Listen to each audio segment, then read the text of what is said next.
उनका आज मृत्यु है, उस पर क्या बोलेंगे सर? हाँ, आज सुबह न्यूज़ में सब सुना, हॉस्पिटल में बीमार है ये, 3 दिन से सुन रहा था।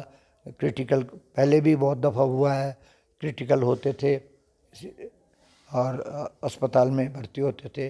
अब ये 2-3 दिन से सुना उनको हॉस्पिटल में, लीलावती हॉस्पिटल में शायद करवाया गया था एडमिशन बॉम्बे में, और वहाँ उनका स्वर्गवास हो गया, निधन हो गया।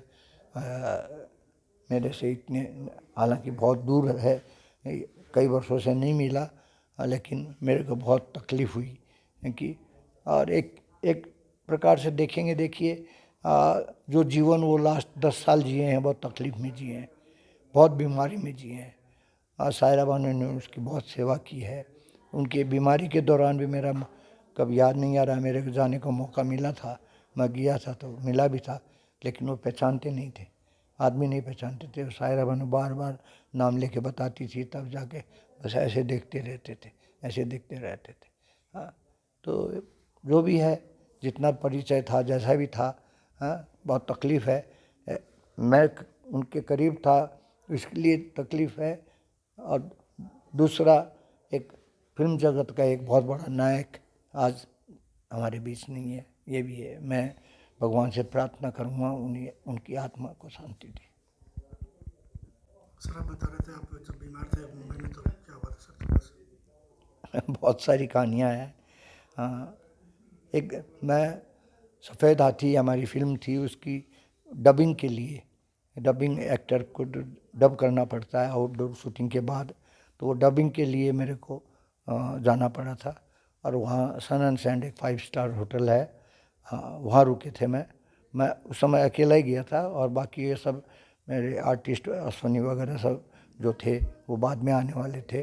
तो उस समय मेरे को फूड पॉइजनिंग हो गया था। तो रात को 2-2:30 बजे से मेरे को उल्टी आना, दस्त लगना, ये सब शुरू हो गया।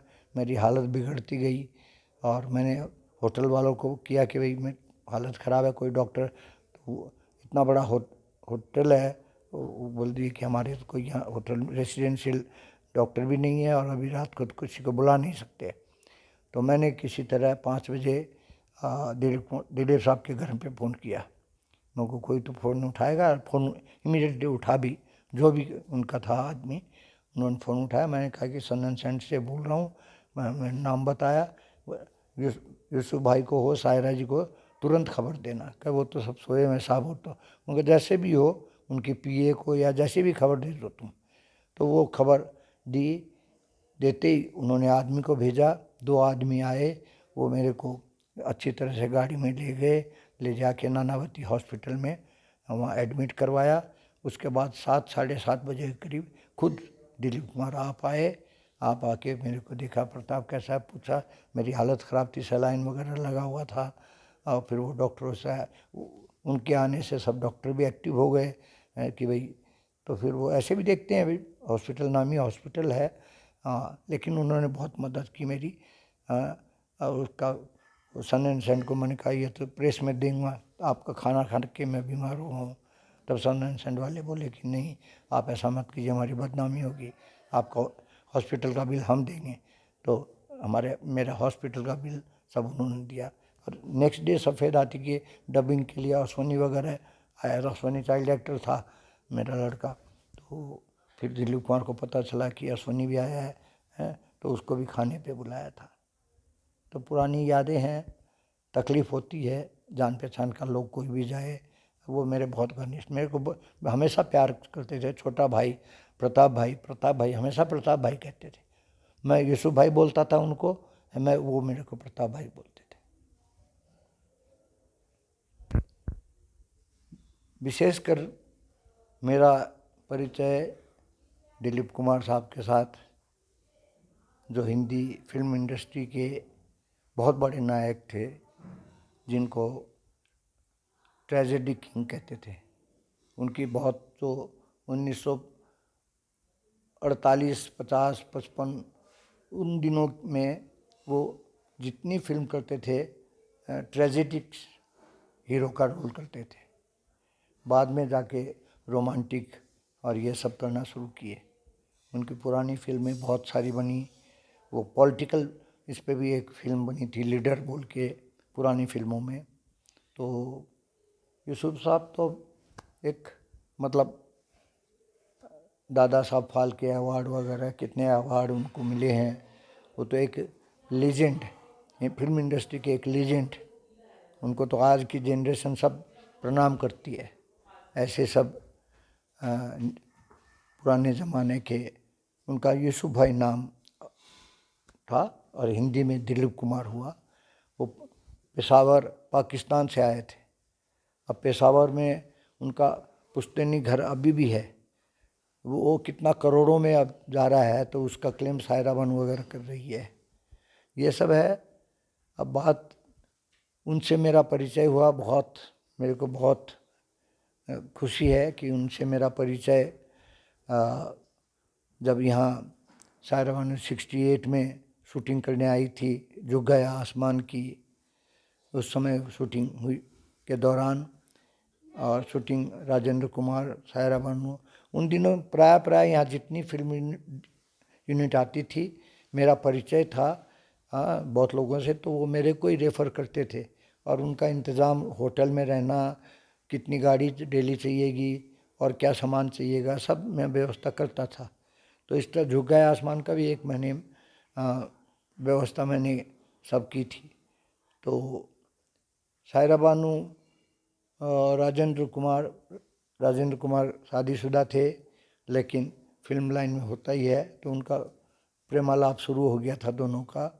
और ये पता सायरा बानू की माँ को, नसीम बानू, जो एक ज़माने की बहुत नामी हीरोइन रही है, उनको पता चला। वो जाके दिलीप कुमार साहब के घर गई। दिलीप कुमार की तब तक शादी नहीं हुई थी, वो शायद 48-50 साल के उस समय थे। तो बोले कि जाओ मेरी रिक्वेस्ट करो, रख रहा हूँ, एक आपको मानना पड़ेगा कि सायरा दार्जिलिंग में शूटिंग कर रही है और वो राजेंद्र कुमार के इसमें है, तो तुम जाके प्लीज़ उनसे शादी करो, निकाह करो। तो दिलीप साहब मान गए। ये बात मान के, उस समय सायरा बानू थी शायद 21-22 वर्ष की, और ये होंगे शायद 47-48, 20-22 वर्ष का डिफरेंस था। तो दिलीप कुमार साहब आए। जब वो पता कर लिए कि हाँ शूटिंग ख़त्म हो गई है, तो ख़त्म होने वाले दिन ही वो पहुँचे माउंट एवरेस्ट में रुके। तब मेरा परिचय सायरा बानू ने दिलीप कुमार से मेरा परिचय हुआ। और सायरा बानू ने कहा कि प्रताप भाई, हम शादी करने जा रहे हैं दोनों। तो वो यहाँ से भूटान चले गए और भूटान जाके भूटान में अपना हनीमून मनाया, इतना मेरे को याद है। हाँ सर, दिलीप कुमार का दार्जिलिंग से मतलब किस प्रकार से नाता है? उनका कौन कौन फिल्म यहाँ पर शूटिंग हुआ था? हाँ, दार्जिलिंग बाद में जाके 1970 में 1970 हाँ 1968 का मैंने बताया आपको, उनकी शादी हुई। तब दार्जिलिंग, फर्स्ट दार्जिलिंग वो आए थे।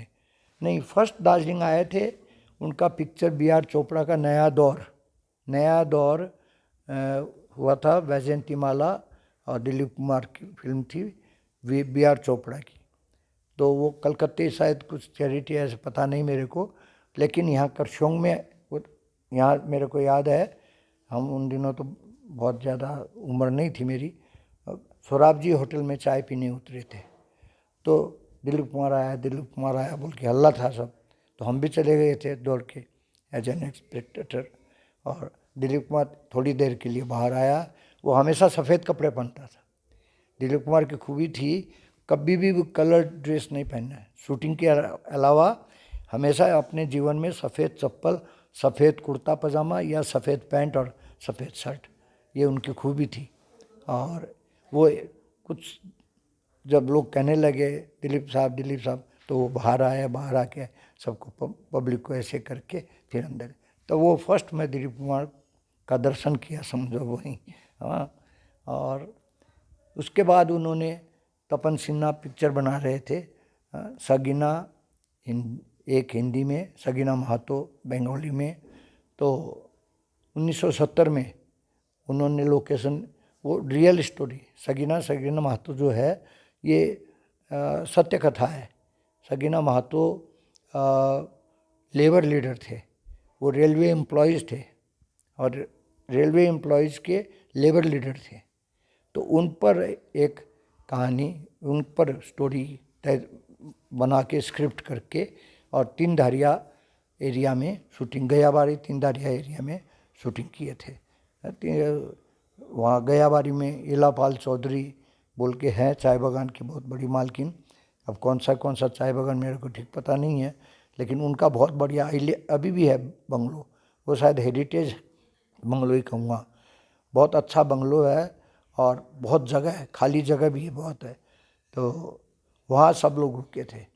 ये कॉन्टैक्ट किसी तरह से तपन सिन्हा ने किसी तरह से ये कॉन्टैक्ट करके गयाबारी ये जो है बंगलो रहने की व्यवस्था तपन सिन्हा की द्वारा हुई थी। वो लोग वहाँ आके रुके थे। उनमें और मेन भूमिका में वो ओम प्रकाश एक्टर थे, वो माउंट एवरेस्ट होटल में रुकते थे। वो शूटिंग में सुबह आना, जब उनकी शूटिंग होती थी सुबह आते थे, शाम को वापस चले जाते थे। और बाकी 1 महीना तक पूरा यूनिट वहीं रहे, खाना पीना सब वहीं बनता था। और इसी तरह ही एक दफ़ा सायरा बानू को कुछ तकलीफ़ हो गई, बीमारी हो गई थी, तो यहाँ उस समय मेरे फैमिली डॉक्टर थे, डॉक्टर BN प्रसाद, तो उनको मैं ले जा गए, तीन दफ़ा गए, वो इंजेक्शन वगैरह दिया, ये सब याद है। अब दार्जिलिंग का उनका बाद में भी फिर कभी आए ही नहीं, शूटिंग के बाद उनका आना नहीं हुआ। 74 में जो बनी वो पिक्चर, उसके बाद वो दार्जिलिंग नहीं आए। हाँ, इतना आप गए थे उनके घर? हाँ, बॉम्बे में जितनी बार भी गया हूँ, 2 बार 3 बार 4 बार, जब भी मेरा फिल्म सफ़ेद हाथी के टाइम में 77 के टाइम में, और उसके बाद भी मैं जाता रहा हूँ। वाइफ के साथ गया, तब मैं दिलीप कुमार साहब के घर गया, हम लोग खाना खाए। उसी से दौरान राज कपूर साहब से मिले। राज कपूर या मेरा नाम जोकर के लिए आए थे। और देवानंद से तो बहुत दफ़ा, वो तो पर हर फिल्म चाहता था पहाड़ में, दार्जिलिंग में। देवानंद को बहुत फैसिनेशन था दार्जिलिंग पर। और बाकी BR चोपड़ा का और फिल्म काफ़ी हुआ, सुनील दत्त, राजकुमार वगैरह का, सभी लोग का हुआ काफ़ी। उन दिनों दार्जिलिंग में बहुत लोग आते थे, मुलाकात होती थी। जो सगीना महतो जो फिल्म के लिए आए थे, सगीना महतो एक लेबर लीडर, रेलवे एम्प्लॉय के लेबर लीडर थे। वो तीन धारिया गयाबारी एरिया में ही रहते थे। तो ये स्टोरी तपन सिन्हा जैसे उनको पता चला, उस पर उन्होंने काम किया, आगे रिसर्च किया करके स्क्रिप्ट वगैरह बना के ये पिक्चर बनाया। हिंदी में भी और बांग्ला में भी, दोनों भाषा में बना और बहुत अच्छा चला। और ये labour leader, railway labour leader था। तो ये शूटिंग वहाँ गयाबारी जो लूप है ट्रेन का, लोकोमोटिव जो है वहाँ, तीन धारिया रेलवे स्टेशन, बच्चों को लेके, ये सब मतलब वहाँ की जो लोकल क्राउड है। पिक्चर आज भी देखेंगे आप यूट्यूब में है तो देखिए, लोकल लोग बहुत दिखेंगे उसमें। तो वो सब बुलाना करना वो मैं ऑर्गेनाइज कर देता था। और वहाँ शूटिंग हुई। और गयाबारी वो इलापाल चौधरी के बंगलों में रहना और जाके ये सब शूटिंग करना। ये 1 महीने तक, बांग्ला फिल्म में भी 1 महीना चला, 1 महीने रहे, और हिंदी फिल्म में भी कम से कम 1 महीना रहे। 30 डेज की शूटिंग, कंप्लीट शूटिंग यहाँ। और इंडोर कुछ काम जो होता है, ये इंडोर डबिंग करना, वो सब बॉम्बे में बाद में हुआ। और इंडोर कोई शूटिंग मेरे विचार में इंडोर शूटिंग नहीं हुई इसकी, सब आउटडोर यहीं हुई थी। हाँ, और वो सगीना क्या है, लेबर लीडर है। तो ये उस समय जिस तरह लेबर लीडर होता है तो मैनेजमेंट से बात करने के लिए लीडर को जाना पड़ता है।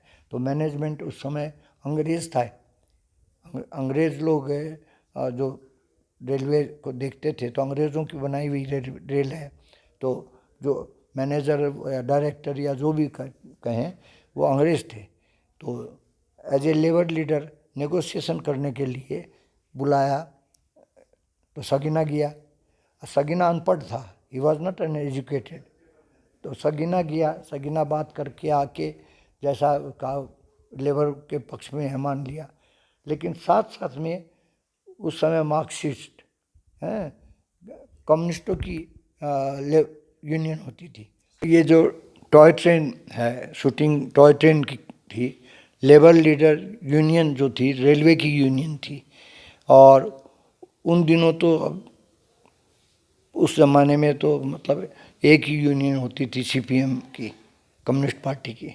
तो कम्युनिस्ट पार्टी की यूनियन थी, और सगीना महतो भी वही वन ऑफ द लेबरर था। बाद में और लेबरर्स मिलके वो थोड़ा बोल्ड था हैं, और उसको बोला कि भाई तुम हमारा नेता हो, तो उसको नेता बना दिया था। तो ये जब काफ़ी स्ट्राइक वगैरह होने लग गई थी, तब लेबर लीडर को बुला के नेगोशिएट करना चाहते थे कि भाई आप लोग स्ट्राइक छोड़ो, जो लोकोमोटिव है वहाँ स्ट्राइक हो गई है, ट्रेन चलनी बंद हो गई थी। तब जाके सगीना को अंग्रेज़ों ने, जो उस समय डायरेक्टर, डिप्टी डायरेक्टर, ये सब बुला के बात किया। तो वो बेचारा अनपढ़ था, जैसा कहा वो मान लिया। वो आके बाहर बोला हाँ सब ठीक हो गया, ऐसा हो गया। तो इसके सगीना अब हर जगह होता है, एक नेता के पीछे दूसरे नेता लग जाता है। तो अनिल चटर्जी और अपर्णा सेन ये दो नेता थे, लेबर लीडर। तो इन्होंने आके लेबरों को भड़का दिया कि सगीना तो घूस खा गया है, सगीना तो ऐसा ये जो करके आया गलत किया है वो है। वो पढ़े हुए थे, दे वेर एजुकेटेड, और ये अनपढ़ था। तो इसको तो जैसा बोला मान गया। तो वो एजुकेटेड थे, वो और लेबरों को भड़का दिया। भड़काने से जो है यही जो ये दूसरे लीडर थे, उन्होंने उसको सगीना को शूट कर दिया कि ये धोखेबाज है। वो मारा। उसके बाद उनका शूटिंग जो हुआ, ट्रेन के ऊपर डेड बॉडी रख के, फूल वूल रख के, वो शूटिंग भी हुआ है यहीं।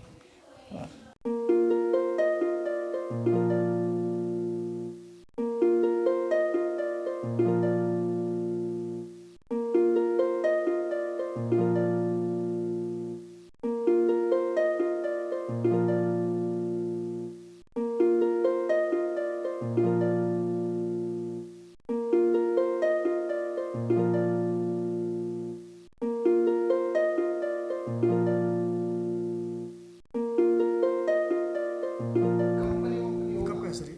ये लाइट हाउस में एक चैरिटी शो किया था सगीना महतो का। बाद में ये पिक्चर कंप्लीट होने के बाद 76 का बात होगा शायद, करशोंग सैनिटोरियम सब ये जो है एसबी देश सैनिटोरियम, उसके लिए हमने चैरिटी किया था। उस समय 74,000 रुपीज़ कलेक्शन हुआ था। तो बॉम्बे से सायरा बानू और दिलीप कुमार दोनों ही आए थे। कहाँ पर हुआ था सर? Light house Calcutta.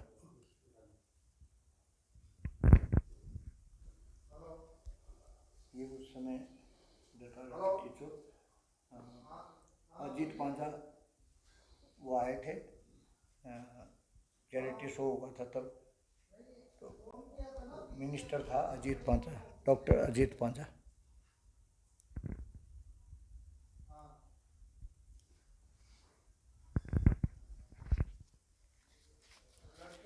ये फोटो वो जो लाइट हाउस में ऑक्शन किया था, करशोंग का एक ले गए थे, एक दो ठू स्क्रीन उस समय किया था। तो ये फ़ोटो 10,400 में सरदार जी ने खरीदा।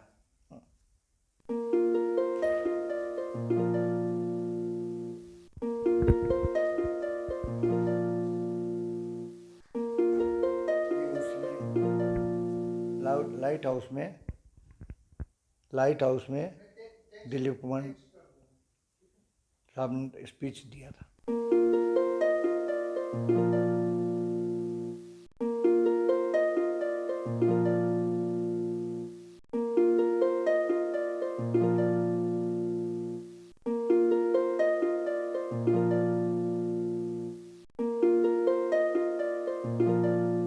ऋषि कपूर मर गया अभी। कौन सा वो फिल्म मेरा नाम जोकर का? हाँ, मेरा नाम जोकर के टाइम में।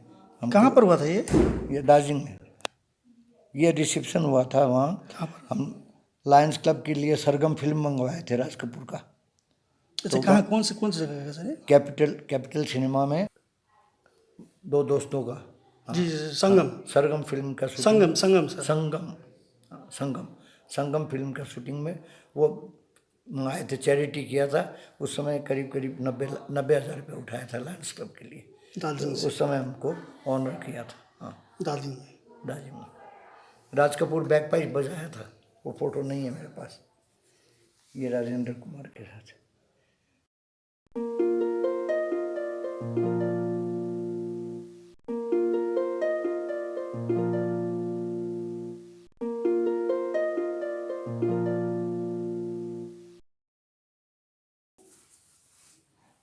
ये कौन सा फिल्म शूटिंग के दौरान है सर ये आया था आए दिन बाहर के सफारी के साथ। यहाँ पर शूटिंग हुआ था सर? यहाँ दार्जिलिंग, कालिम्पोंग गुजर गए, सब गुजर गए। Anil Chatterjee film festival attend किए थे।